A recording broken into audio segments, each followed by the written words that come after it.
Coming up next on This Week in Torrance, we'll show you the local results of the state's primary. Then we'll learn about the state of education in Torrance. And we'll bring you to a middle school with a new look. Plus, if you're getting enough sleep but you're still tired, we'll tell you about a medical condition plaguing thousands of Americans. These stories and much more are just seconds away. Your local news starts right now.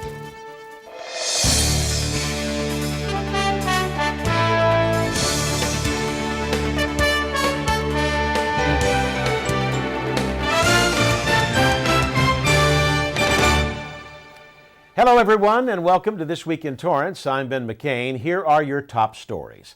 California held its primary on June 5th, and while presidential primary results were predictable, locally the results will present interesting fights in the fall. Since California's recent redistricting, Torrance has been split into two congressional districts, 33rd and 43rd. Under California's new primary system, the top two vote-getters in the primary, regardless of party, will face each other in November.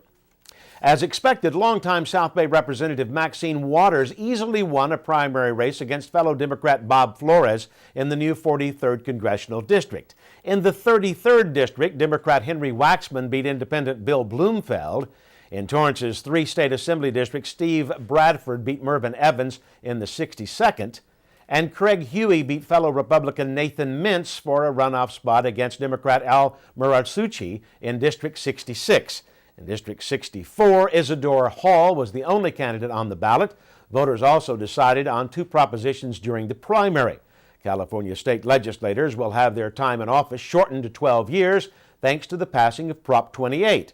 And Prop 29, also known as the cigarette tax, is still not officially a failure, although supporters of the dollar per pack tax hike are surprised by how close the tally is. Election workers are still counting ballots for the 50% versus 49% measure. Here are some highlights from the most recent City Council meeting. Council approved additional centennial events sponsored by the Torrance Centennial Committee. In total, there are 71 centennial events. Council also approved the creation of a new brochure that highlights events from June through October. Council also accepted and the Centennial Committee appropriated nearly $50,000 in donations. $27,000 has come from the sale of centennial items and bricks for the new Centennial Plaza. Various donations also come from Wells Fargo Bank and individual donors. The boys from South High School's varsity volleyball team were honored by the council.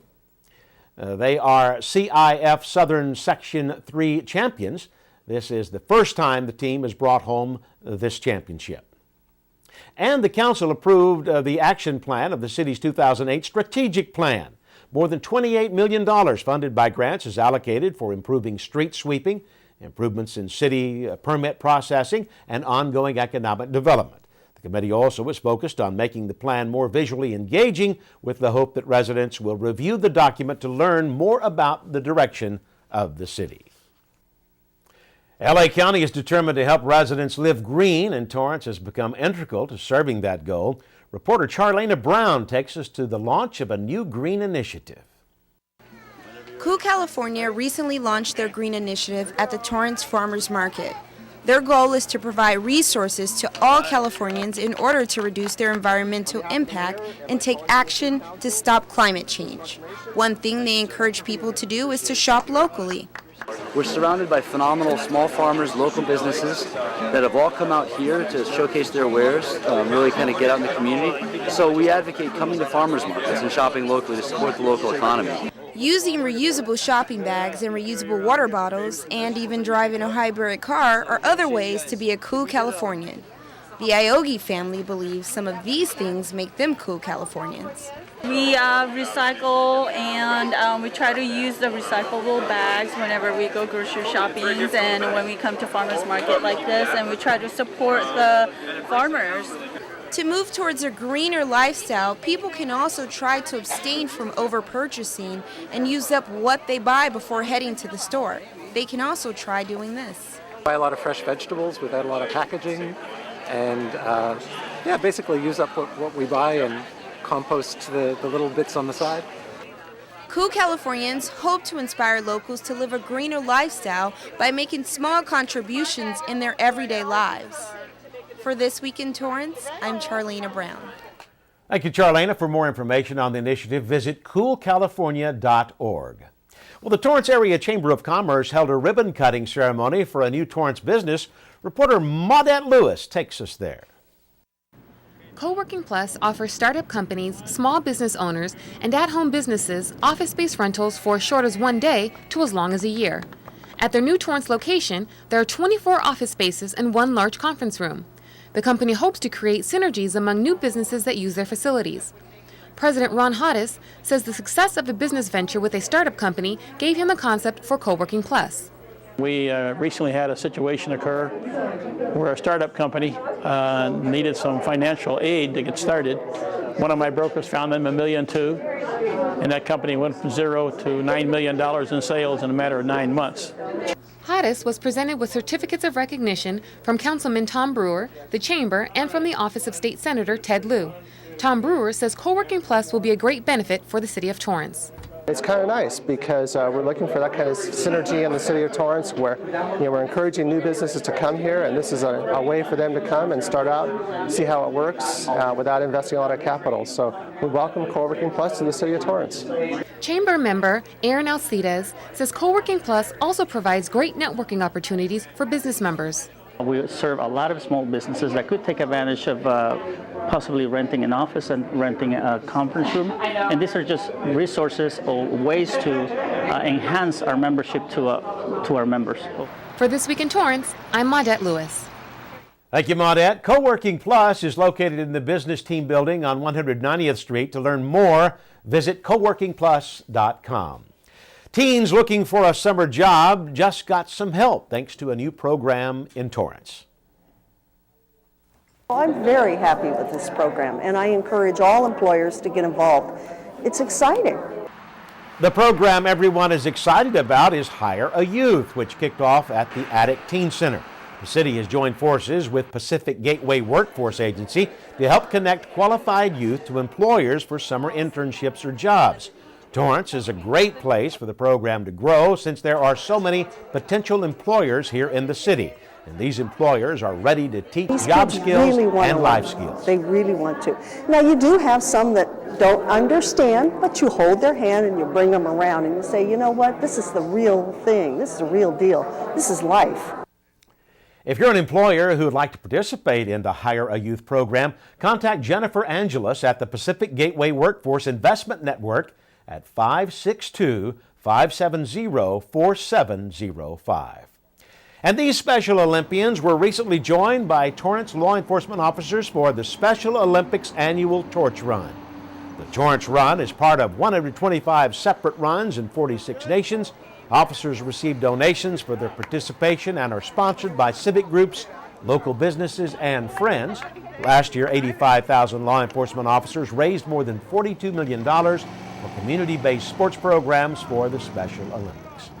Coming up, we'll take you to a gathering of educators for the annual State of the Education Address, and we'll find out why some fatigue isn't caused by working hard or insomnia. Some dogs fetch and roll over. Some dogs take you to Spain and shopping for refrigerators, help you get through grad school, start your own business, go on hikes in the Grand Canyon. Some dogs you trust with your life every day. Being partners with a guide dog is having the freedom to do what you want in life. Nothing more, nothing less. And with your help, nothing need ever change that. Call 1-888-884-DOGS or visit guidedogs.com.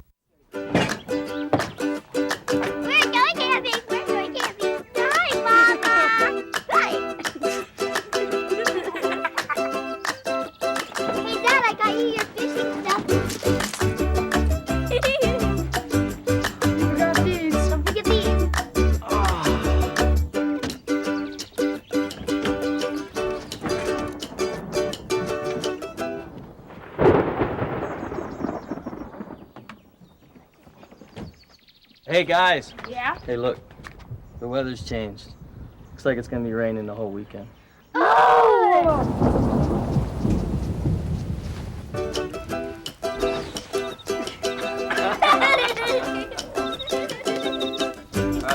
The strongest families are built one moment at a time. For more ways to make every day count, visit facebook.com/makeeverydaycount.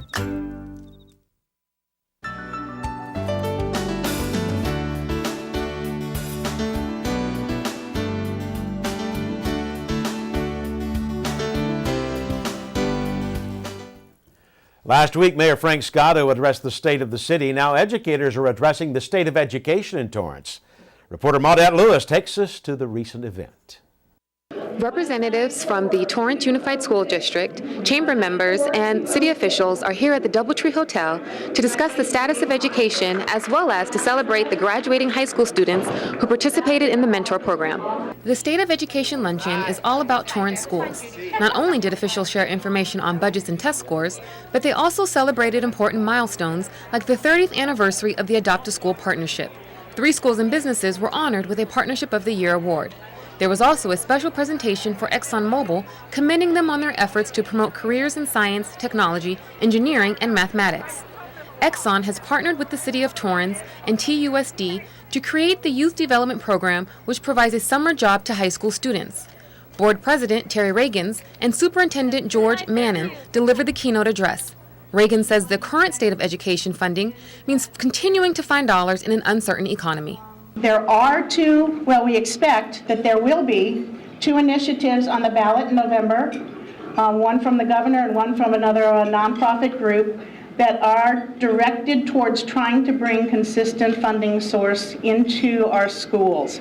Dr. Mannon discussed why funding is so important. He disputed the notion that money can't solve problems. He presented a study taken by the School Services of California showing that the 5 highest per pupil funding states are also the 5 states with the highest student achievement. California is one of the lowest funded states. So friends, money does make a difference. And you can always refer back to this one if you want to with that. He went on to say this problem is not limited to K through 12th grade schools. Community colleges and the CSU and UC systems are being gutted throughout California because of underfunding. The district has received some relief with a so-called sweep of about 40 different categorical funds. Some specifically directed dollars were temporarily opened up, and the district was allowed more latitude with how they use the money. The Academic Performance Index has steadily gone up. The current graduation rate is 98%. Dr. Mannon says the district is currently fiscally sound and is not facing any reductions because of some painful decisions they've been forced to make over the past 4 years. With lack of resources, with lack of support, there are still great things going on every day in every school, in every classroom in TUSD. The event became lighter with the celebration for the second group of students who completed the 3-year mentor program. The Mentor Program is a partnership between Torrance Area Chamber of Commerce, Toyota Financial Services, and North High School. Tina Smith says her son Omari benefited greatly from the experience. Some of the things in particular that I really liked that they did were the assessments that really helped him to narrow down what his talents and match up his talents and gifts with opportunities, career opportunities that are out there that he didn't know about, he wasn't aware of. Graduating senior Steve Quack has been accepted at Cal State LA and plans to do 4 years of ROTC. He says the program helped him achieve this. I learned how to organize better, definitely a lot about in life, just basic steps to reaching my goal. North High Principal Matt Harvath is also excited about the results. We're extremely proud and happy of this program that allows our students to be paired up with mentors, and for 3 years the commitment that the mentors make with our mentees and students is phenomenal. So I'm really proud of the program and can't thank again Torrance Chamber and Toyota Financial Services enough. For This Week in Torrance, I'm Maudette Lewis. Thank you, Maudette. Sponsors of the State of Education event include Torrance Memorial Medical Center, First California Bank, and Continental Development Corporation. Middle schoolers may be gearing up for summer break, but come fall, students attending Bertalan Middle School will have a new and exciting place to go. Reporter J.Z. Jeans takes us to the school's recent rededication. Nearly 4 years ago, bond measures Y and Z passed, providing more than $350 million to improve Torrance schools. Bertalan is the most recent school to debut its upgrades. Board of Education President Terry Reagans counted this as one of the prouder moments in her more than 20-year history with the district. For me, seeing our schools actually undergoing renovation and becoming the kind of learning environment that our students deserve has been really, really exciting for me. Mayor Frank Scotto hinted at similar measures for the future, and he took the time to acknowledge the true heroes behind high-achieving schools. A building is a building, but we're so fortunate in this city to have dedicated teachers and administrators and staff people. Let's give them a round of applause. Bertalan Principal Leroy Jackson used this occasion to thank community members such as Continental Development that have helped support the school through the years. He said the school construction was well worth the wait. This construction has really kind of given us a rebirth. We're probably good for another 25 years. School namesake Bert Lynn was represented by his two sons, Bart and Brian Lynn. It's great to have it's a living monument and a testimony to who he is and what he did, and it's exciting. Very impressive. It's like a breath of fresh air seeing the renovations that have taken place. It's like walking on a brand new campus. After the official ribbon cutting, parents and students were able to tour the school and take in some of the renovations. Some students had a new sense of excitement to start the school year. I'm looking forward to coming to a new school because it is brand new and it's going to be a different experience than elementary school. For This Week in Torrance, I'm Jay-Z Jeans. Thank you, Jay-Z. Some of the major renovations include new lighting, classroom floors, roofing, and new windows and doors. For more information on future schools to be updated, visit TUSD.org.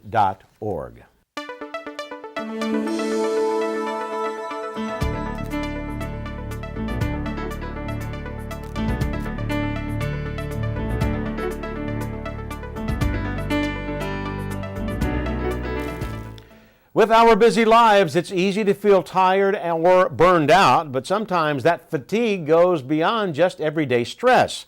Reporter TK Trinidad explains.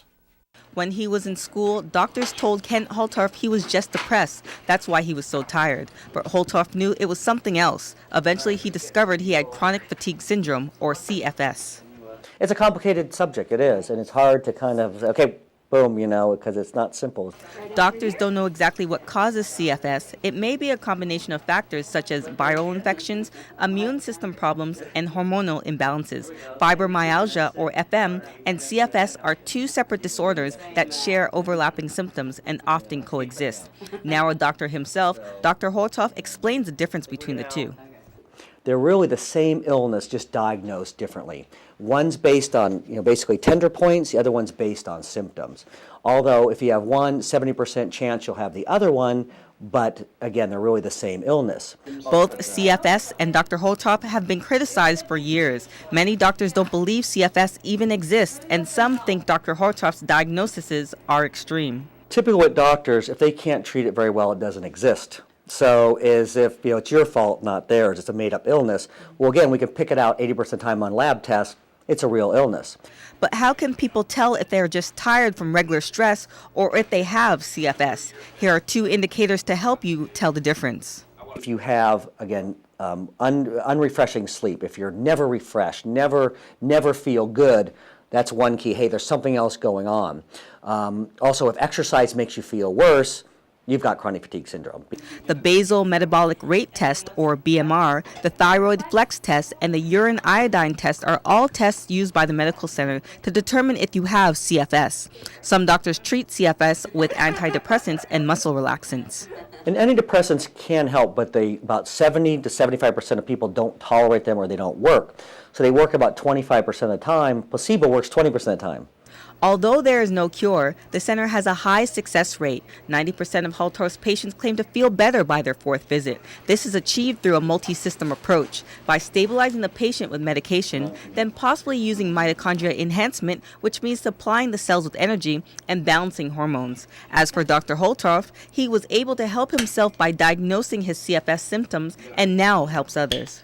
We really don't like to use the word cured, but some people, yes, go back to normal functioning, or a lot of people, hey, they're 80% better. What you say is cured is subjective. That was TK Trinidad reporting. For more information on CFS, or chronic fatigue syndrome, visit cdc.gov/CFS.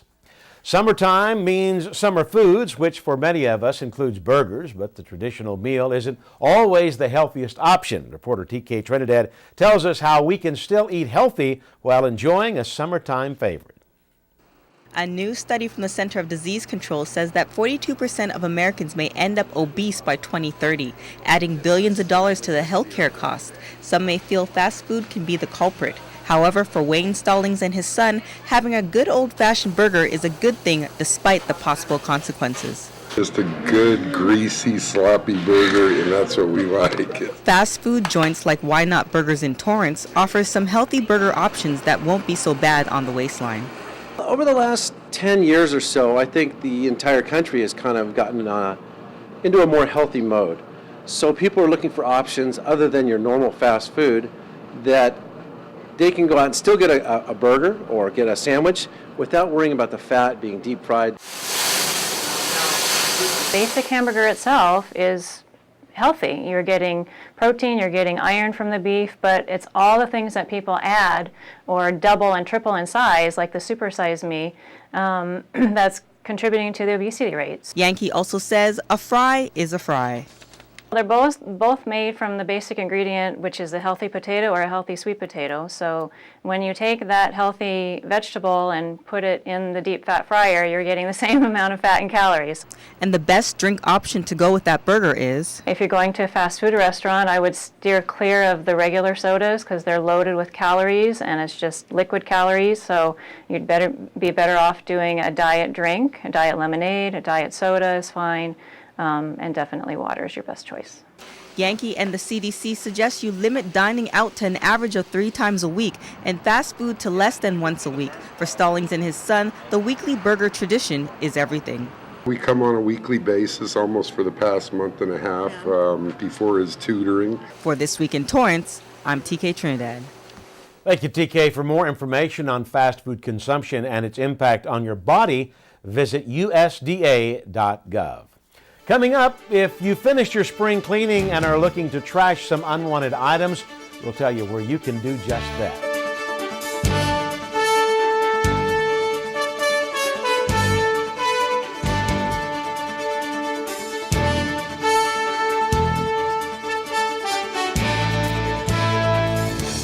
It's from a place of love that I became an activist. It is just a fabulous area, full of life.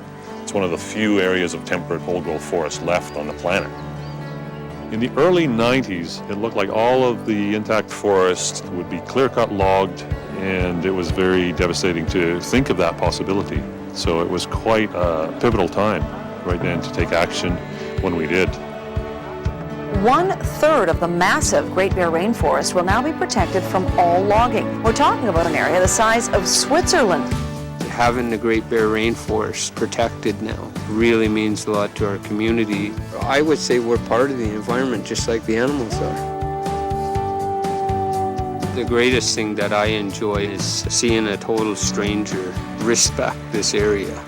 We're hoping that years down the line this place will still be looking the same as it does right now. I believe that home is where your pet is.